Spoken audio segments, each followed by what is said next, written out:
अस्सलामुअलैकुम। मैं स्पेशली सना मैसेज आप सबकी खिदमत में हाजिर हैं। अगर अभी तक आपने हमारा चैनल स्पेशली सना मैसेज सब्सक्राइब नहीं किया तो सब्सक्राइब कर लीजिए और डेली अपडेट्स वीडियोस हासिल करने के लिए बेल को लाजमी प्रेस कीजिए।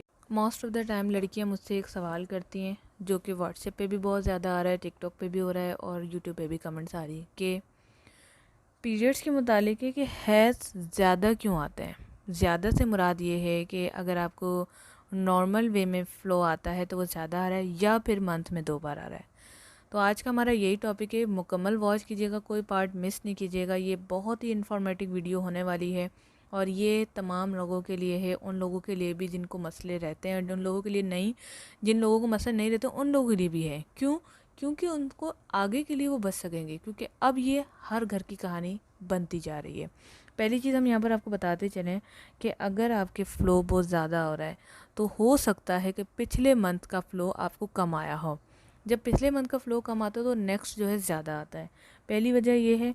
दूसरा ये है कि जो औरतों की ओवरीज़ में एक मैच्योर हो रहे होते हैं ना, वो जल्दी निकल जाते हैं। जब वो जल्दी निकल जाते हैं तो फ़्लो के साथ निकलते हैं, तो इस वजह से फ़्लो ज़्यादा हो जाता है। दूसरी चीज़ ये है कि अक्सर लड़कियां, मैंने देखा है कि वो गर्म चीज़ों का इस्तेमाल कसरत से करती हैं। चॉकलेट्स गर्म होती है, कोई नहीं जानता। तेज़ गर्म दूध गर्म होता है, कोई नहीं जानता। इसी तरह से कई ऐसी गर्म सब्जियां, दालें और फ्रूट्स भी गर्म होते हैं, जैसे पपीता हो गया। और इसके अलावा प्रेगनेंसी में तो खैर वो भी मना करते हैं, पाइनएप्पल वगैरह मना करते हैं। तो इस तरह की गर्म चीज़ें जो हैं वो खा लेती हैं लड़कियां कसरत से और उन्हें पता ही नहीं चलता। कुछ लड़कियां पान की शौकीन होती हैं, छालियों की शौकीन होती हैं और इस तरह की जो गर्म चीज़ें हैं वो टैग कर लेती हैं, ले लेती हैं और उसके बाद उनका फ़्लो ज़्यादा आता है तो वो परेशान हो जाती हैं। तो ये गलती ना करें। जो चीज़ें मैंने आपको बताई हैं, अगर इनमें से कोई ऐसा मसला आपके साथ है, मुझे कमेंट्स करके ज़रूर बताएं। मैं भी तो देखूं कि आपके साथ मसले क्या चल रहे हैं, ताकि नेक्स्ट वीडियोस में उसी पे बनाऊं।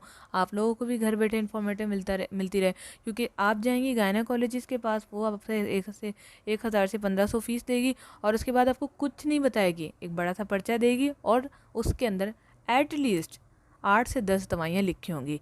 जी खाइए और एंजॉय कीजिए, या फिर हमारे चैनल को सब्सक्राइब करके अपनी इन्फॉर्मेशन, अपनी सेहत के बारे में घर बैठे जानिए। अब आपका फ़ैसला है। आज के लिए इतना ही। वीडियो को लाइक करके अपनी मोहब्बत का इज़हार ज़रूर कीजिएगा। Thanks for watching. अल्लाह हाफ़िज़।